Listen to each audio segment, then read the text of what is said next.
Hi hello friends, நாம் இன்னைக்கு பார்க்க போகிறது விடாமுயற்சி மூவியை பற்றி தான். அஜித் 2 வருஷம் கழிச்சு ஒரு படம் நடிச்சிருக்காப்புல. அப்படிங்கிறப்ப அதுக்கான எதிர்பார்ப்பு ரொம்ப அதிகமாக இருக்கும்.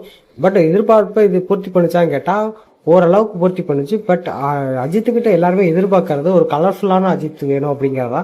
இதுக்கு முன்னாடி நீங்கள் விஸ்வாசம் பார்த்துருப்பீங்க, வீரம் பார்த்துருப்பீங்க, அந்த மூவிஸ்லாம் அவர் ஒரு கலகலப்பாக ஒரு மாதிரி கொண்டு போயிருப்பாங்க. பட் இதில் அந்த மாதிரி எதுவுமே இல்லாமல் ஒரு கலகலப்போ ஒரு ரொமான்டிக் இதுவோ அந்த மாதிரிலாம் இல்லாமல் ஃபஸ்ட்டு ஒரு 1/2 மணி நேரம் கொஞ்சம் நல்லா போகிற மாதிரி இருந்துச்சு. அதுக்கப்புறம் ஃபுல் அண்ட் ஃபுல் ஆக்ஷனை மையப்படுத்தியே போகிற மாதிரி இருந்துச்சு.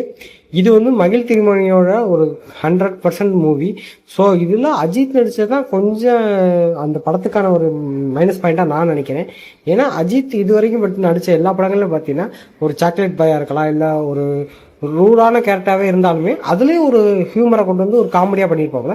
பட் இதில் அந்த எந்த ஒரு இடத்துலையுமே அந்த ஒரு சீன் இல்லை. அதனால இந்த படத்தில் கொஞ்சம் இதாக மைனஸாக இருக்கே தவிர மற்றபடி இந்த படம் எனக்கு தெரிஞ்சு நல்லாவே இருந்துச்சு. கதை வைஸாக மகிழ் திருமணியோட ஒன்று அது பெஸ்ட் மூவியாக இருந்துச்சு. பட் அஜித்தை இந்த இடத்துல வைக்கிறனாலே அஜித்தோட படங்கள் மற்ற படங்கள் நீங்கள் பார்க்குறப்ப இந்த படம் மற்ற படங்களோட கொஞ்சம் கம்மியான ஸ்கோர் தான் பெற்றிருக்கு.